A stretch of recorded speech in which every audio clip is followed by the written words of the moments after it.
Estamos en el capítulo 6 del libro de Daniel. Daniel capítulo 6. Y yo sé que en las conversaciones salieron varios temas interesantes, poder dar vuelta. No sé si habías visto alguna vez la historia de Daniel en el Foso de los Leones. Es una de las más conocidas. De hecho se han escrito muchos libros para niños y se habla mucho. Es como esas historias que resaltan de la Biblia. Pero también es importante conocer un poco el tema del contexto. Y fíjate lo que dice ahí el versículo 1. Pareció bien a Darío construir sobre el reino 120 sátrapas que gobernasen en todo el reino, y sobre ellos 3 gobernadores, de los cuales también Daniel era uno, a quienes estos sátrapas diesen cuenta para que el rey no fuese perjudicado. Entonces, para entrar acá en materia tenemos que conocer. Hemos visto la entrada de Daniel. Daniel salió de Jerusalén. ¿Y cómo viajó de Jerusalén a Babilonia? ¿Se acuerdan? Esclavo, ¿no es cierto? No fue en avión primera clase, no, nada. Fue esclavo. Y de los esclavos fueron sacados aquellos que eran hallados dentro de la nobleza y con capacidades, y fueron traídos a palacio.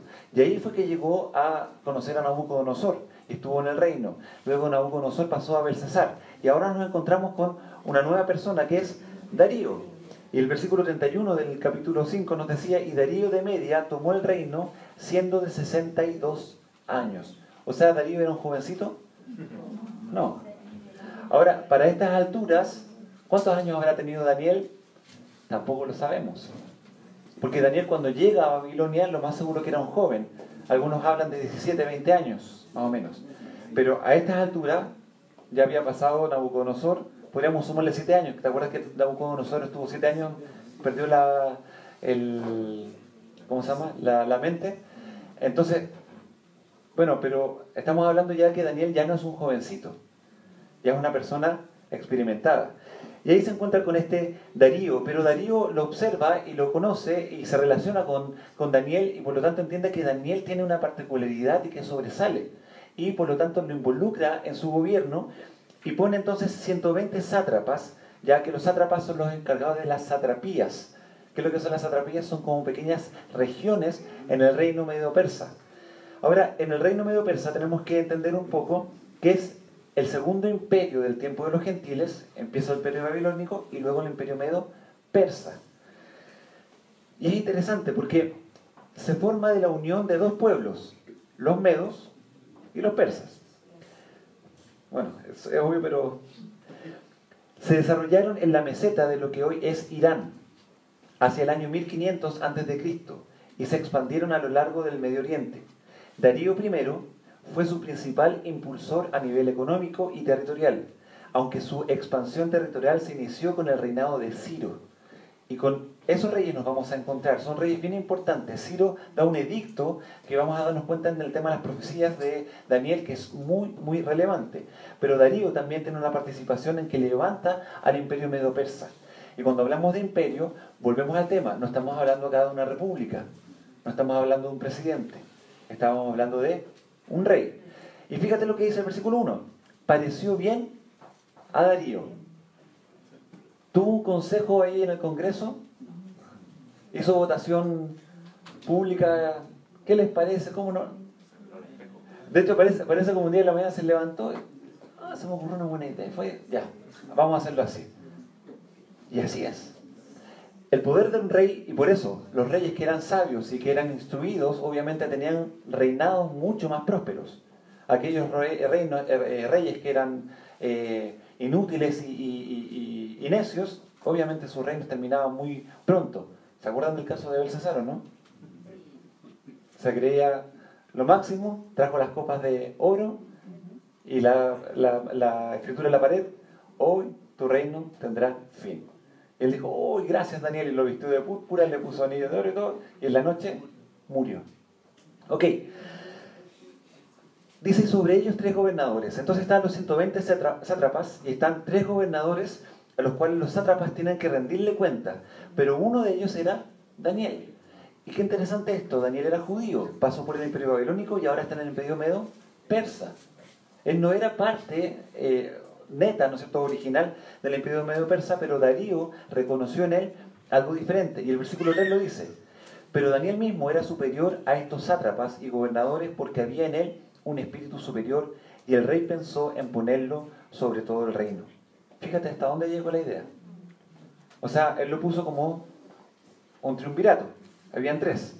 Pero finalmente el versículo 3 dice, y el rey pensó en ponerlo sobre todo el reino. A estas alturas podemos darnos cuenta, Daniel era un tipo cualquiera o no. Había hecho buena política. Hizo lobby, ¿no es cierto? Tenía todos los caminos ahí de Medo Persa con unas pancartas colgando. Daniel. Y sabor a miel, no sé.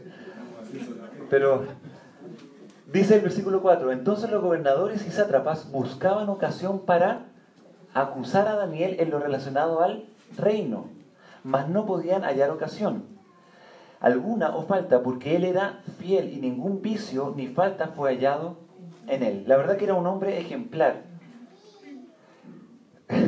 Es raro encontrarse con personas así, ¿no? Qué difícil es encontrarse con personas en las cuales uno dice, no, yo pongo las manos en el fuego por él. Y ahí uno la verdad que no lo hace. Pero Daniel, de una otra manera, por su trabajo, por su labor, llegó a ser reconocido. Versículo 5, entonces dijeron aquellos hombres, y vemos ahí algo que está naciendo en su corazón. Codicia, envidia.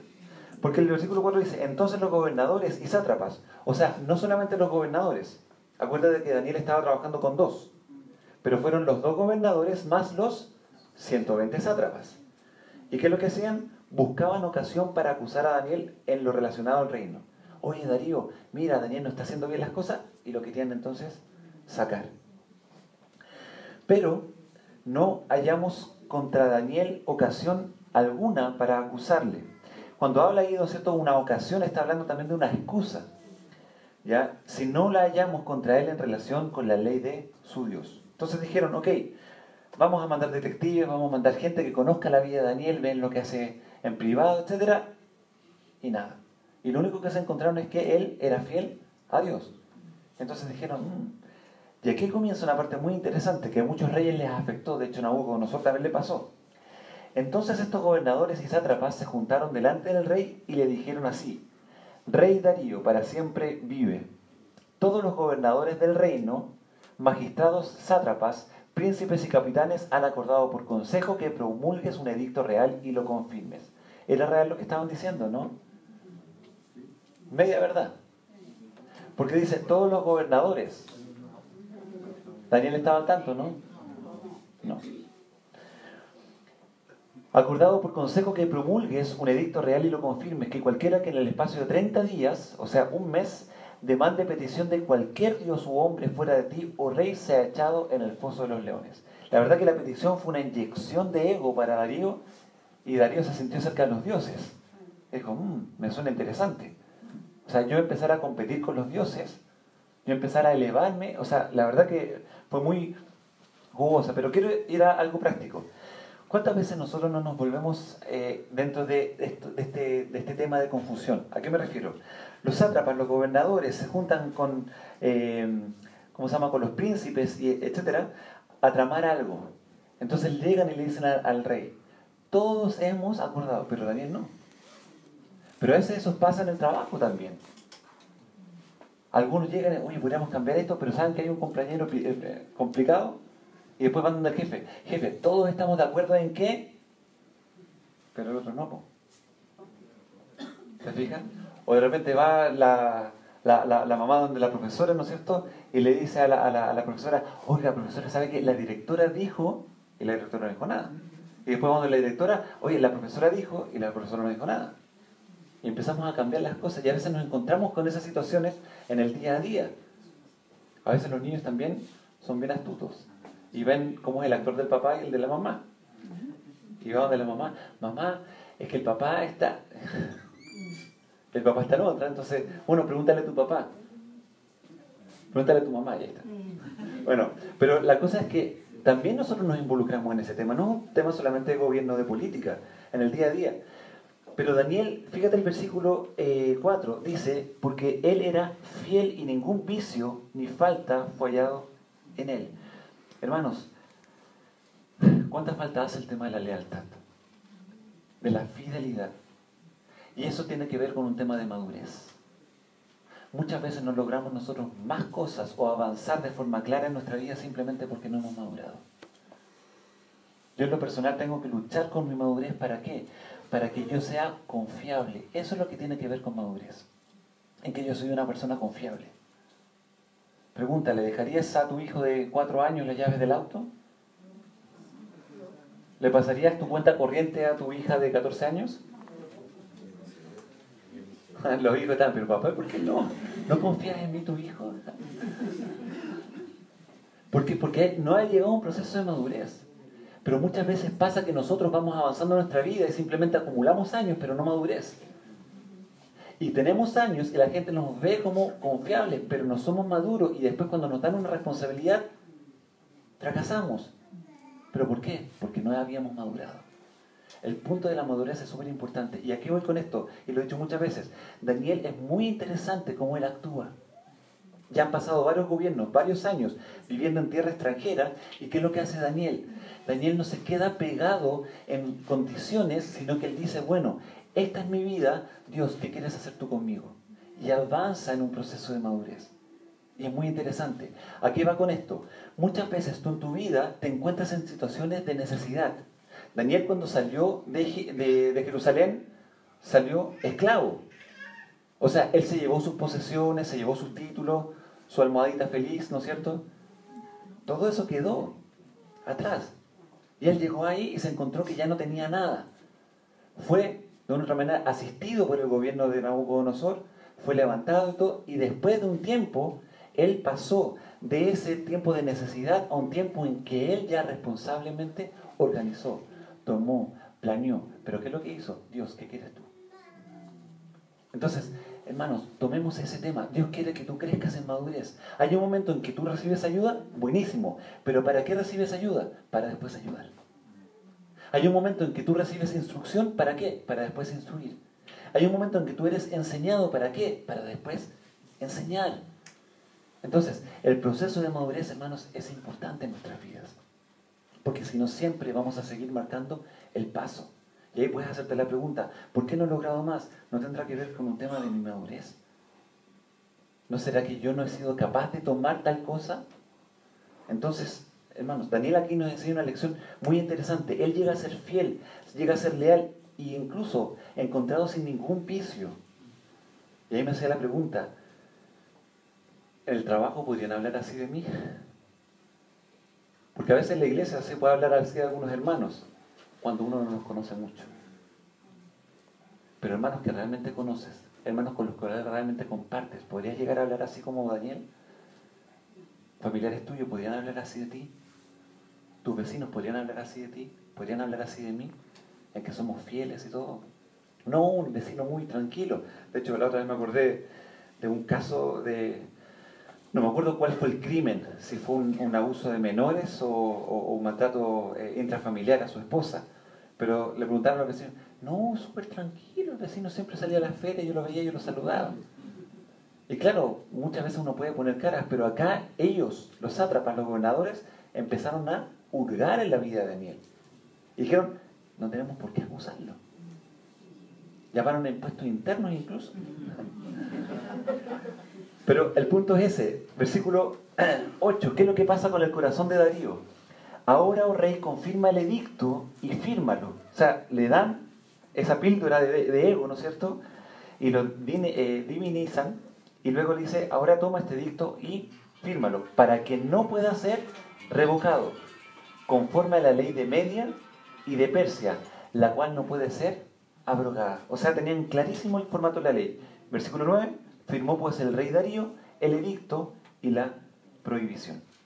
Y ahí está, un nuevo imperio, un nuevo gobierno, y Daniel en medio se encuentra con un edicto en el cual él no podía hacer nada que fuera en contra de ese edicto. ¿Y cuál era el edicto? Muy sencillo.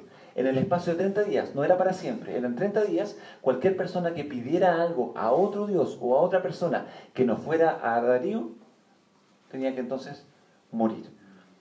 Sea echado en el foso de los leones. Y más encima habían planeado el fin de la ejecución. Cuando Daniel supo que el edicto había sido firmado, obviamente estando en gobierno, entró en su casa y abiertas las puertas en su cámara que daban hacia Jerusalén, convocó a todos sus amigos, Adrac, Mesac y Abednego, para hacer una marcha en contra del nuevo edicto. ¿Por qué se ríe? Cambié de versión. Dice, abiertas las ventanas de su cámara que daban hacia Jerusalén, se arrodillaba 3 veces al día, lloraba y daba gracias delante de su Dios, como lo solía hacer antes del edicto. Fíjate la oración, oraba y daba. Seamos sinceros, si uno está en esa situación, yo creo que si hubiera escrito la historia, perdón por ser tan así, pero para la historia de Matías, y se arrodillaba 6 veces y clamaba con angustia pidiendo que por favor lo librara de la situación. Porque cuando uno está en situación así, uno clama con angustia, ¿o no? Señor, por favor, acuérdate de la misericordia. Y uno empieza a acordarse de todos los versículos de la misericordia, de la gracia, ¿no es cierto? Y Señor, por favor, líbrame y todo. Pero Daniel hacía algo muy sencillo. Oraba y daba gracias delante de su Dios como solía hacerlo antes. Por eso hablo que Daniel tenía un carácter en que ya había madurado, porque tenía un carácter estable. Y qué interesante como él llega y dice, ok, pasó eso, pero Dios, tú sigues siendo Dios. Y eso es una aplicación para que cada uno de nosotros lo tomemos en nuestras vidas. ¿Han cambiado tus circunstancias en la vida? Dios sigue siendo Dios. Daniel no permitió que las circunstancias alterasen sus convicciones. Daniel no permitió que las circunstancias alterasen su percepción de quién es Dios. Dios sigue siendo Dios. Pregunta, ¿en qué momento de tu vida o qué te debería pasar a ti para que Dios deje de ser digno de ser adorado? ¿En qué momento Dios pierde la dignidad de ser alabado? Y eso Daniel lo sabía, y por eso, ¿qué es lo que hace? Se postra, ora y da gracias. Y bueno, estaban ahí con los lentes mirando, las cámaras grabando, habían unos drones dando vueltas alrededor de la casa de Daniel. Entonces se juntaron aquellos hombres y hallaron a Daniel orando y rogando en presencia de su Dios. Fueron luego ante el rey y le hablaron del edicto real. ¿No has confirmado edicto de cualquiera que en el espacio de 30 días pida a cualquier dios u hombre fuera de ti, oh rey, sea hallado en el foso de los leones? Respondió el rey diciendo, verdad es, conforme a la ley de Media y de Persia, la cual no puede ser abrogada. Entonces respondieron y dijeron delante del rey, Daniel, que es de los hijos de los cautivos de Judá, no te respeta a ti, oh rey, ni acata el edicto que confirmaste, sino que 3 veces al día hace su petición. Cuando el rey oyó el asunto, le pesó en gran manera y resolvió librar a Daniel, y hasta la puesta del sol trabajó para librarle. Pero aquellos hombres rodearon al rey y le dijeron, imagínate la escena, está el rey ahí trabajando, y los hombres lo rodean, ¿no es cierto? Deben haber tomado sus barbas, ¿no es cierto? Ahí. ¿Y qué le dijeron? Sepas, oh rey, que es la ley de Media y de Persia, que ningún edicto u ordenanza que el rey confirme, puede ser abrogado. O sea, ya no puede ser eliminada. De cierta manera le dijeron, rey, te cocinaste solito. Y ahí estaba el rey. ¿Por qué? ¿Qué es lo que decía el versículo 3? Y el rey pensó en poner a Daniel sobre todo el reino. ¿Cómo era la relación de Darío con Daniel? Buena. Entonces, ¿sabes cuál es el punto acá? Ellos querían atacar a Daniel y todo. Yo me imagino, Daniel, por lo que muestra y todo, Daniel no debe haber tenido un carácter explosivo tampoco. Debe haber sido muy cauto. No tenía un carácter conflictivo tampoco.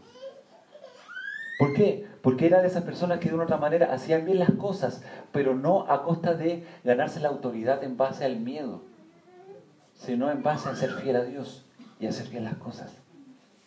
Daniel es un ejemplo maravilloso. Y no nos olvidemos, ¿qué significa Daniel? Dios es mi juez. ¿Por qué lo sabes, Claudio? Dios es mi juez. O sea, Daniel en todo momento, cuando pensaba en su nombre, sabía que aquel que juzgaba su vida es Dios. Y ahí nos encontramos con este Daniel que de otra manera enfrenta esta situación y se desenvuelve de una manera bien interesante. Pero volvemos a insistir, Daniel no permitió que las circunstancias alterasen sus convicciones, igual que lo que sucedió en su juventud. ¿Te acuerdas Daniel capítulo 1, versículo 8? Y propuso Daniel en su corazón no contaminarse con la comida del rey. ¿Te acuerdas? Y Daniel sabía en qué consistía el banquete. Daniel sabía en qué consistían esos pedazos de carne, esos filetes, los lisos y vetados, ¿no es cierto?, ahí humeando, pero que habían sido dedicados a dioses paganos y que de otra manera tenía toda esta idolatría involucrada. Y Daniel dijo, no, vamos por los porotos de la lenteja. Y Daniel de una otra manera fue fiel a sus convicciones. Y ahí va la pregunta para mí, ¿soy yo fiel a mis convicciones? ¿Eres tú fiel a tus convicciones? Quizás podemos partir con otra pregunta. ¿Tienes convicciones? Porque ahí está el punto. Cuando tú tienes convicciones, esas convicciones van a ser como roca en medio de la tormenta. Pero si tú no tienes convicciones, vas a ser arrastrado de cualquier viento, de cualquier momento en que te vas a encontrar en una situación y vas a decir, ¿qué hago acá? No sé, y vas a ir, no sé, a los monjes. Otra situación, hoy, Plaza Armas, léame por favor el tarot.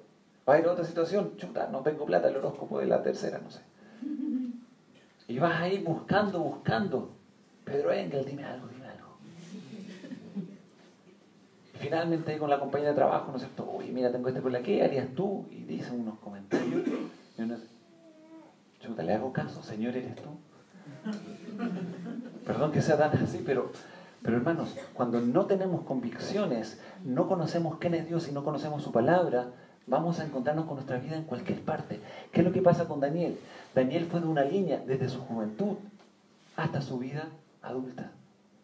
Y eso es hermoso. Hermanos, encontrémonos con personas así.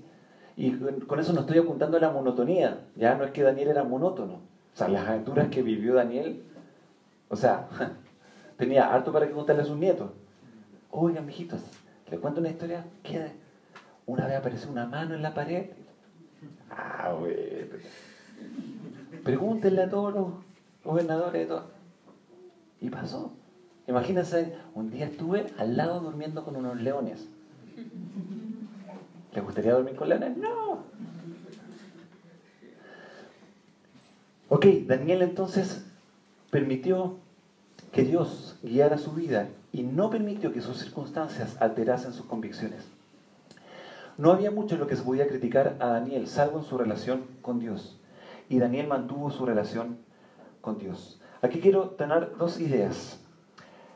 La codicia y la envidia, porque nos vamos a los otros. Tenemos a Daniel, pero los sátrapas, los gobernadores, los príncipes, estaba ahí el tema de la codicia y la envidia. ¿Qué es lo que es la codicia? Se define como el afán desmedido de poseer y adquirir riquezas para atesorarlas. ¿Tendrán algo de codicia ellos o no? Obvio. De hecho, seamos claros, dice ahí, Daniel, ese judío que fue deportado, o sea, Daniel tenía el peso que era un migrante, ¿no es cierto? Y dijeron, oye, mira, él. Pero ¿sabían cuánto ganaba al mes? Porque estaba dentro de los tres, después del rey, que dominaban al reino de los sátrapas. Entonces sabían. Y decían, oye, si sacan a Daniel, puedo subir yo. Ya, empezando a hacer. Hoy día no pasa eso. Gracias al Señor. Codicia. Luego también nos encontramos con la envidia. ¿Qué es lo que es la envidia? La envidia es tristeza o pesar del bien ajeno. Es la emulación o deseo de algo que no se posee. Y aquí quiero tomar estas dos cosas porque son dos temas que nos afectan a nuestro corazón. Y Daniel no tenía eso por algo muy práctico que él hacía. ¿Qué es lo que dice Éxodo 20:17? Ahí donde está una de las porciones de los 10 mandamientos. Está ahí en Éxodo y Deuteronomio. Pero dice en Éxodo 20:17, no codiciarás la casa de tu prójimo, no codiciarás la mujer de tu prójimo, ni tu siervo, ni su criada, ni su buey, ni su asno, ni cosa alguna de tu prójimo. Y aquí quiero aterrizarlo a algo práctico y que Daniel nos lleva a pensar un poco en este sentido. La envidia y la codicia. Luego, cuando vemos el desenlace, te vas a dar cuenta que es terrible.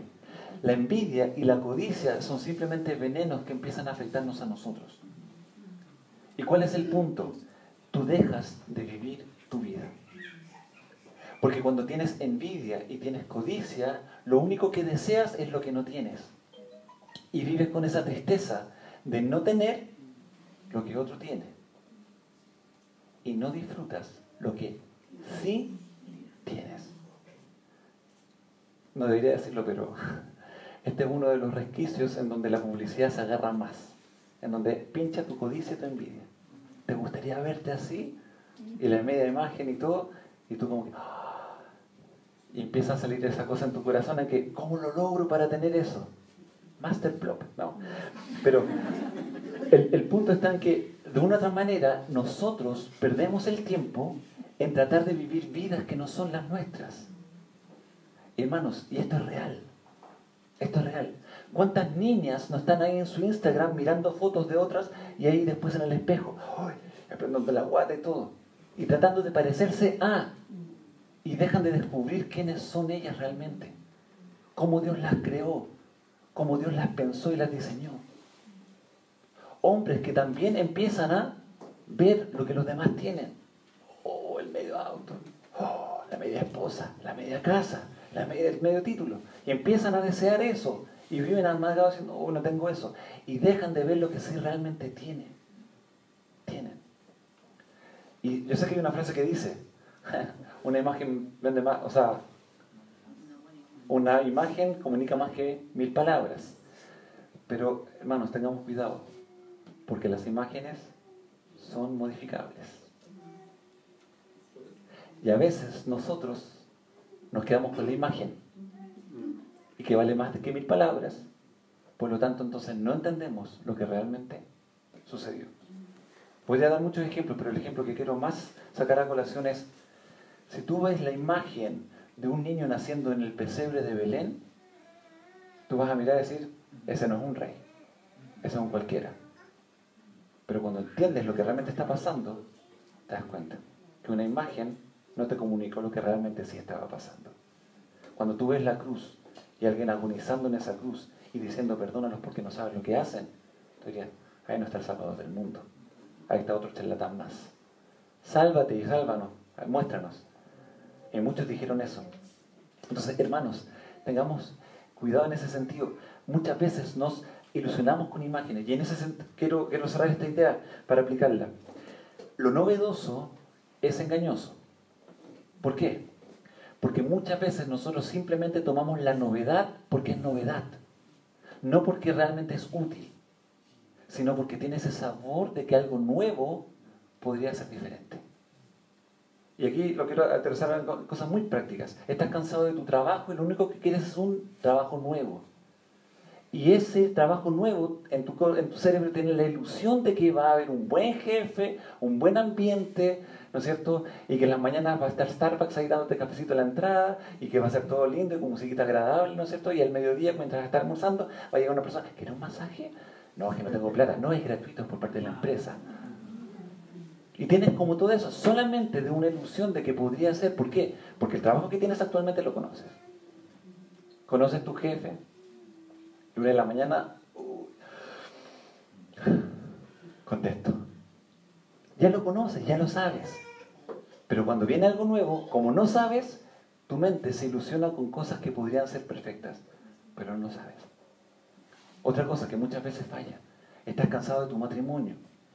Voy a hablar como hombre, miras a tu esposa y empiezas a decir, oh, ya sé lo que va a decir, ya sé cómo se viste, ya sé lo que le gusta, etc. Pero cuando ves a alguien nuevo, te ilusiona de que aquí está la escapada. Pero en tantos años más va a ser lo mismo. Ya lo conozco, ya. ¿Te fijas? Entonces, la novedad no siempre es la solución. ¿Ya? No estoy diciendo que todo lo nuevo es malo. ¿Ya? Ojo. Ya después todos con zapatillas viejas, todo así como... No estoy diciendo que todo lo nuevo es malo. Pero lo que me refiero es que a veces nos ilusionamos con lo nuevo simplemente por una ilusión. Y eso es peligroso. ¿Cuál es el antídoto para la codicia y la envidia. Me acuerdo que hace tiempo atrás una vez lo vimos. Vamos a Daniel, versículo 10 del capítulo 6. Y ahí está, no sé si la encuentras. Antídoto para la codicia. Orar, ya, pero hay algo más práctico. Porque la oración puede ser muchas cosas. Señor, sácame la codicia, por favor. Puede ser una petición. Alguien dijo por ahí. Gracias. Gracias. Felipe, pero allá. Eso, hermana Carmencita. Gracias. Gracias. ¿Qué es lo que dice Tesalonicenses? Capítulo 5. Estad siempre gozosos. Orad sin cesar. Dad gracias cuando te vaya bien. En todo. En todo. Hermanos, la gratitud, un corazón agradecido, es un corazón que poco a poco empieza a sacar la codicia, la envidia de tu corazón. De hecho, me sorprendió mucho la otra vez. Vi ahí un coach de empresarios y de líderes, ya Jim Quick se llama, y hablaba de 7 técnicas, ya de una u otra manera, para poder mejorar en tu vida diaria.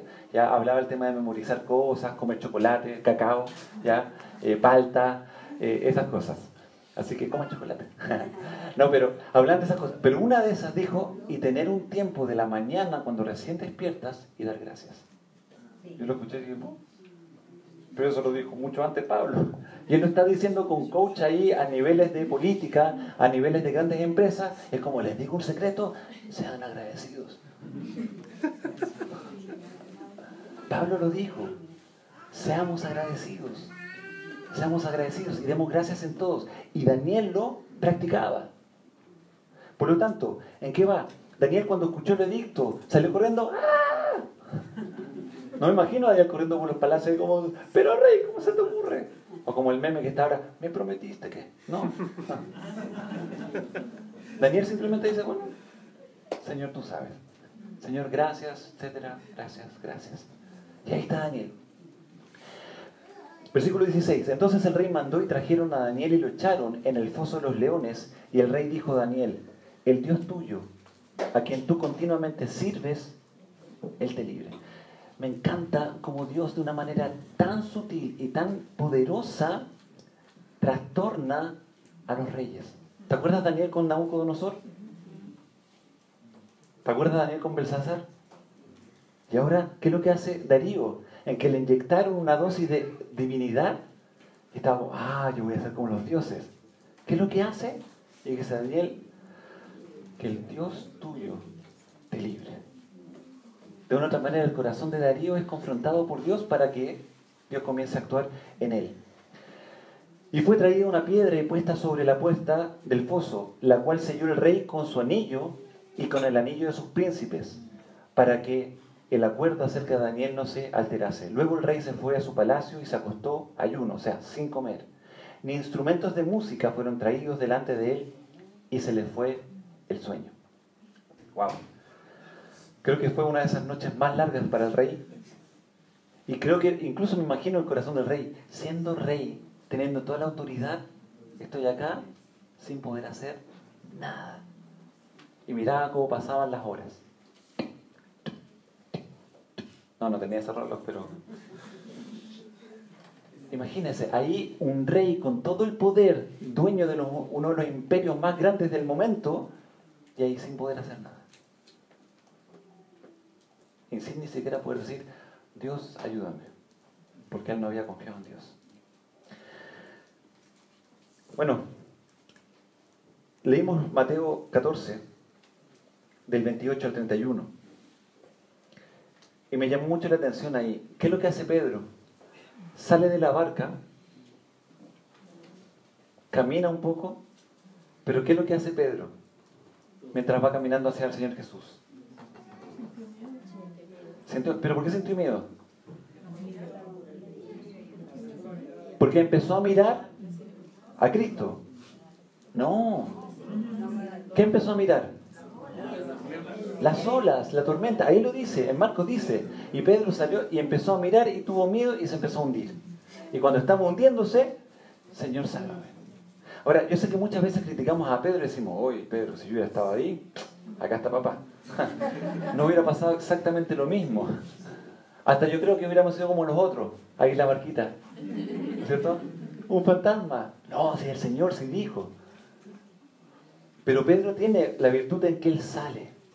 Y él se atreve. Y ahí viene un punto. ¿Qué es lo que hace Pedro? Pedro pone su confianza, pone su fe en Cristo. ¿Qué es lo que hace Daniel? Daniel pone su confianza en Dios. Él tiene fe en Dios que es capaz de librarle. ¿En quién está puesta tu fe? Hebreos capítulo 12, versículos 1 y 2. Mira, leámoslo. Por tanto, nosotros, también teniendo en derredor nuestro tan grande nube de testigos, ahí está el autor de Hebreos hablando al creyente. Tenemos muchos testigos que están mirándonos. Daniel estaba en la misma situación. Muchos estaban mirándolo. Despojémonos de todo peso y del pecado que nos asedia. Daniel hizo eso.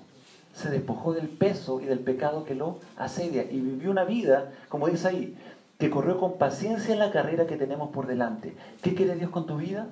No lo vas a saber ahora. Porque ahora estás corriendo, ahora estoy corriendo. ¿Qué tiene Dios al final? No lo vas a saber ahora. Pero cuando llegues al final vas a saber. Entonces no te rindas, no te canses. Ten tu fe puesta en el Señor Jesús. Porque mira lo que dice el versículo 2 de ahí de Hebreos 12. Puestos los ojos en Jesús, el autor y consumador de la fe, el cual por el gozo puesto delante de él sufrió la cruz, menospreciando lo oprobio, y se sentó a la diestra del trono de Dios. ¡Wow! Ahí está, Jesús, el autor y consumador de la fe. Él es el que la crea, Él es el que la entrega. Y Pablo, ahí en Hechos 17 lo dice, porque ha establecido un día en el cual juzgará al mundo con justicia, por aquel varón a quien designó. Fíjate, Dios va a juzgar un día al mundo con justicia. ¿Por qué? Por Jesús. Pero dice, por aquel varón a quien designó, dando fe a todos, con haberle levantado de los muertos. La fe ha sido entregada para todos. ¿Cuándo? Cuando Cristo resucitó. Ya lleva el punto. Dios te ha dado fe. ¿La estás recibiendo o la estás rechazando? Mas a todos los que le recibieron, a los que creen en su nombre, les dio potestad de ser hechos hijos de Dios. Cuando tienes esa fe es para usarla. Y ahí saquemos ese concepto que hemos hablado en otras oportunidades. Hoy soy salvo por fe, no tengo que hacer nada.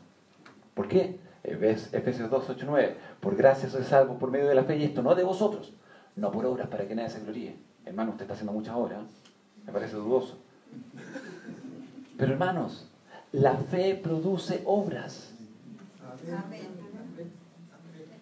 Dios no necesita mis obras, pero mi vecino sí. Martín Lutero lo decía.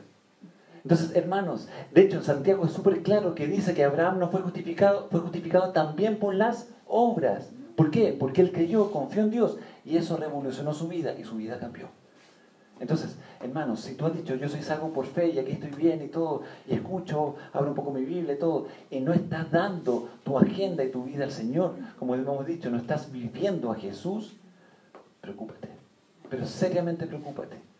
Porque Daniel puso su fe en Dios y vivía según Dios, siendo que el edicto estaba totalmente en contra de él. Y en esa noche la piedra fue puesta, sellada, y Daniel quedó adentro. Y yo me imagino afuera los sátrapas y los gobernadores. Buena, chiquillo. Y estaban todos esperando ahí. Dijo, quizás no tenían tanta hambre, pero mañana veremos. Y Darío, con el corazón y apretadísimo, se fue a acostar. Y Daniel sentado adentro. ¿Cómo era esa sensación de acariciar una melena? De repente en la noche ahí como un poco tratando de acomodarse, y de repente corriendo el hocico de un león ahí como, no huele muy bien, eso parece que comiste algo complicado. Pero ahí Daniel, imagínate tocando las orejitas del león. Cuando tú vives en fe con Dios, puedes tener esas experiencias que son sobrenaturales. Y a eso es lo que nos quiere llevar Dios. Daniel estuvo en el foso de los leones. Pedro caminó sobre el agua. Y el Señor Jesucristo resucitó entre los muertos. El poder que Dios tiene es sobrenatural. Y ese poder nos quiere Él llevar a vivir a nosotros. Y no es simplemente fantasía, es la verdad del poder de Dios. Y con eso quiero cerrar esto. No sé si te pasó, pero el versículo 17 dice, y fue traída una piedra y puesta sobre la puerta del foso, el cual selló el rey con su anillo y con el anillo de sus príncipes, para que el acuerdo acerca de Daniel no se alterase. ¿No te parece esa escena parecida a otra? Había un cuerpo puesto en el sepulcro, una piedra, y luego se selló, y unos guardias. Sabes que muchas veces tú y yo vamos a vivir cosas que se van a parecer a Cristo. Y eso es hermoso.